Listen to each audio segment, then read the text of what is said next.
Está usted viendo Claro y Oscuro, un programa editado para Berea Visión en Los Ángeles y que usted podrá compartir con nosotros dentro de nuestras páginas en internet, Facebook, YouTube y en nuestra última página, que es Análisis Teológico Doctrinal. El tema de hoy, de este editorial, es la encrucijada de México entre la maldición y el despertar. Aquí encaja lo que es la ambición de la banca, la clase empresarial, quienes sin límites actúan sin misericordia en contra precisamente de los más desprotegidos. Pablo, en su carta a los romanos, en el capítulo 1, 28 y 29, decía a los gentiles: la culpabilidad del hombre tras su maldición, atestados de injusticia, de avaricia, de envidias, de engaños, entre otras nada sacras cualidades. En este rubro las escrituras condenan la avaricia. Al usuario, dice uno de los versículos por ahí, dice: y el agiotista, según Éxodo 22, 25, cuando prestares dinero a alguno de mi pueblo, al pobre no le impondrás usura. Proverbios 28, 22. Se apresura a ser rico el avaro, y entre otros que condenan la usura como su fruto de la pobreza y la miseria humana. En una sociedad materialista como la nuestra, las escrituras, desde luego, y este tipo, digamos, de mandamientos, de doctrinas, pues estamos hablando de la originalidad del cristianismo, es desdeñado por su dureza y las limitaciones que impone a los poderosos creyentes. No está muy lejos por allí una parábola que puso el Señor acerca de un joven rico, el cual, creyéndose guardador y conocedor de la ley, se acercó a él para decirle qué hacer para alcanzar la vida eterna. Conociendo el Señor su corazón, le dijo: vende todo lo que tienes, repártelo a los pobres y ven y sígueme. Y concluye con ese ejemplo: dio media vuelta al joven, dice, y se fue. Por eso este tipo de enseñanzas, de prédicas, de recordatorios, de maldiciones, para el poderoso, para el portentado, prefiere hacerse ateo, prefiere ser agnóstico, prefiere hacerse, digamos, zonguito, como dicen por ahí vulgarmente, antes que reconocer, vamos a decir, la verdad de un mandamiento. Bien, lo inconcebible es que el romanismo sigue inmerso en esa corrupción, en ese libertinaje y en esa religiosidad con un rostro de mojigatería, de buen pastor bonachón, que sobreprotege al creyente, al mocho, al generoso, al bondadoso, incluso a los que están en negocios ilícitos. No hace mucho por ahí surgió uno de los temas, digamos, que causó polémica, cuando se habló de las narcolimosnas y del gran apoyo que dan estas personas que tienen tareas ilícitas al clero para lavar conciencias o para contar con el apoyo, algo muy común, digamos, en nuestro país.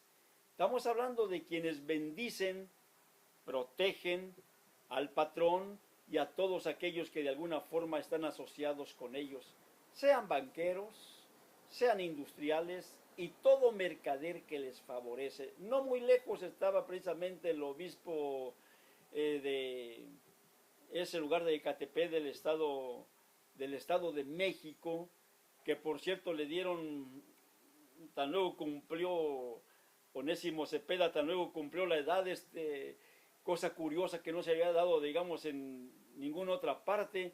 Tan luego cumplió la edad, le extendieron su retiro porque ya era un estorbo realmente para el catolicismo, por toda esa cola larga de tropelías, de incluso robos, fraudes que cometió, que tenía demandas. Bien, estamos hablando de quienes se asocian con todo este tipo de personajes. Monseñor Rodríguez Guillén, en su libro Las finanzas del Vaticano, describe puntualmente la corrupción de la banca, el manejo sucio del billón de dólares entre Juan Pablo II y Marcinkus.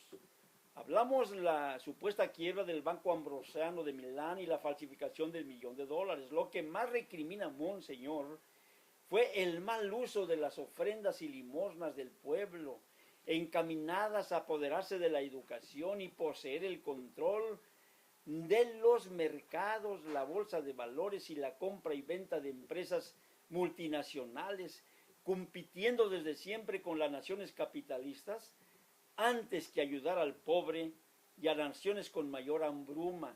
Esto entre otras perversiones, como fue la taxa camarae del Papa León X, allá entre el 1513 y el 1521. Un pingüe negocio que inventó la Iglesia romana, abriendo el cielo.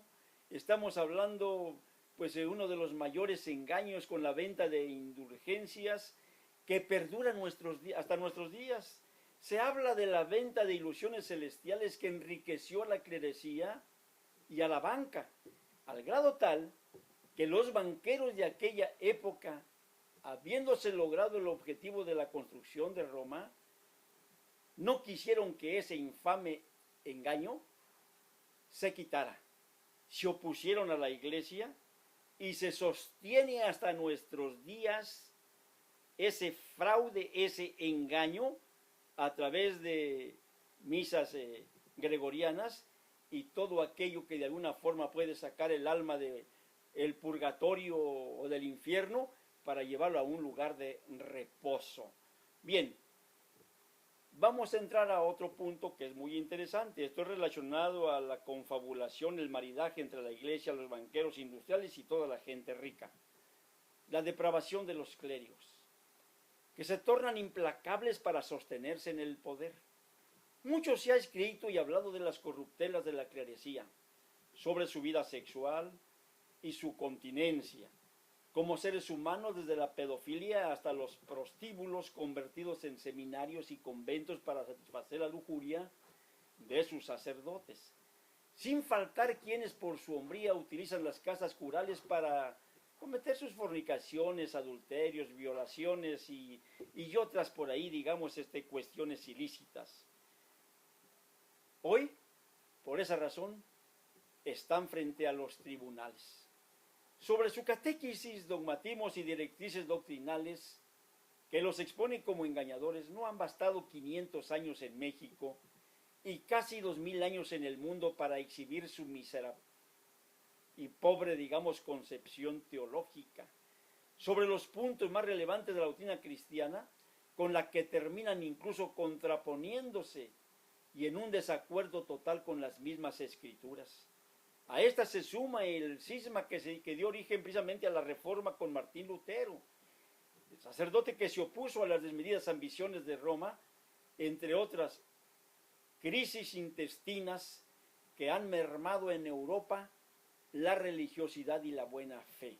Si hay un lugar en el mundo donde el catolicismo viene a la baja estrepitosamente, siendo su lugar de residencia, siendo el lugar de sus dominios, es precisamente en Europa. Son pocas las gentes que creen ya en el engaño de estos religiosos. De ahí la lucha precisamente en México por el control del mito guadalupano y su rico santuario entre Guillermo Schulenberg y el abad del santuario más rico del país.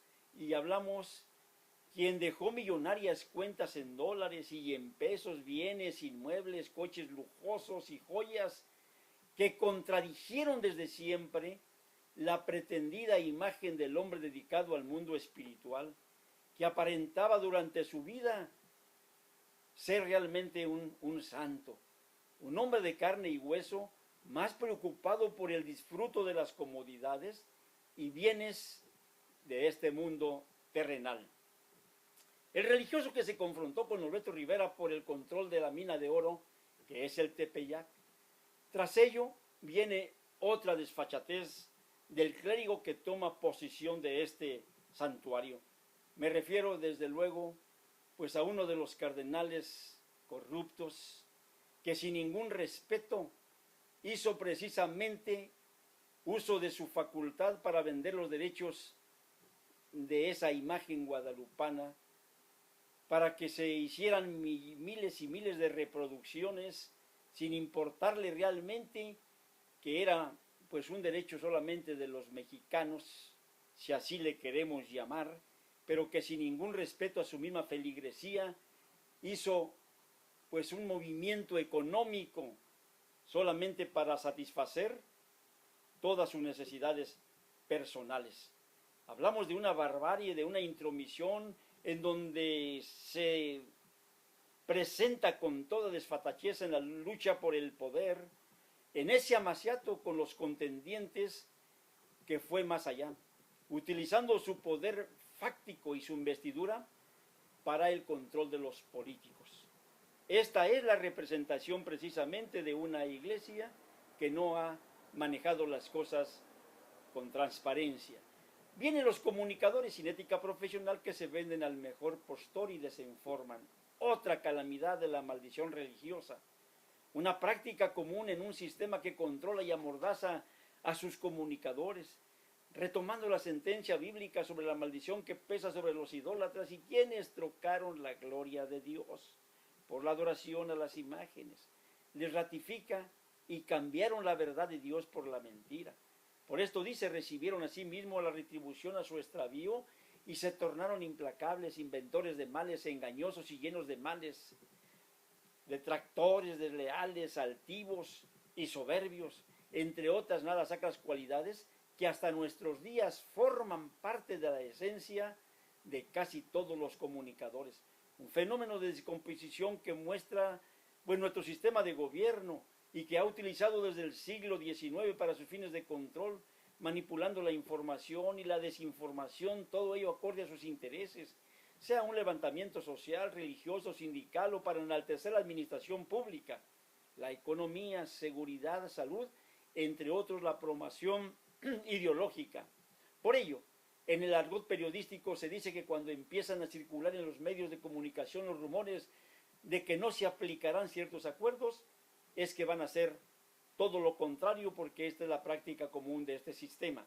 Lo cierto es que por maldición o por manipulación de gobierno e intereses particulares, los medios de información en México, salvo raras excepciones, son sujetos de la desconfianza, de la mentira, la especulación, el amarillismo, la deslealtad y sobre todo la desinformación. Por ello, la imagen de los conductores de noticiarios, periodistas, corresponsales y otros son perfectamente solucionados con apariencias agradables y rostros bonachones que den confianza, que tengan dominio del escenario para convencer en muchos de los casos mintiendo. Comunicadores sin ética, hablamos sin dignidad, hablamos sin valores, mercenarios que en realidad viven amordazados y maniatados y comprometidos por las regalías y concesiones que casi siempre alcanzan por su servilismo. Terminamos con este último punto. La sociedad sumisa y controlada por los poderes fácticos del clero. Para finalizar, nuestra sociedad tiene que romper con la maldición de la herencia religiosa, con los monopolios de la fe y potentados de la comunicación, que desde siempre anteponen sus intereses a los de la nación. Es tiempo de despertar. Hablamos en cuanto a las conciencias y en cuanto al conocimiento. Ante la oportunidad que nos brindan las revueltas políticas, los laicistas opositores al cambio constitucional, los estudiantes, el éxito de la alternancia religiosa y quienes apuestan por la transformación, de un país sin ataduras o manipulación por los poderes fácticos que tanto daño causan al país. Políticamente, los últimos procesos electorales nos han enseñado que la infraestructura creada por partidos, la Iglesia romana y medios de comunicación es tan poderosa que han frenado la consolidación de las democracias en el país y las libertades. Máxime cuando estos trabajan en amaciato encubriéndose. Hablamos en cuanto a fechorías, abusos de poder y acciones corruptas, asociados no solo para presionar, sino para imponer legisladores que cabilden y futuros presidentes, todo por el poder fáctico que han creado en su entorno, logrando así mejores dividendos y posesionamientos políticos. Nuestro país merece, estimado televidente, algo mejor, pero para alcanzarlo tenemos la obligación de despertar y exigir transparencia del gobierno, rechazar el sometimiento religioso y entender que los purpurados romanos no han traído más que desgracia al continente y la maldición con su doctrina, que nuestros comunicadores de radio y televisión, entre otros, dejaron de ser confiables por ese amaciato permanente. Termino. Si en verdad queremos un verdadero cambio, di no a los monopolios de la fe y la comunicación. Tú, estimado televidente, lector, radioescucha, tienes la última palabra. Nos vemos en otro programa de análisis y reflexión. Esto es Claro y Oscuro. Pásela bonito en compañía de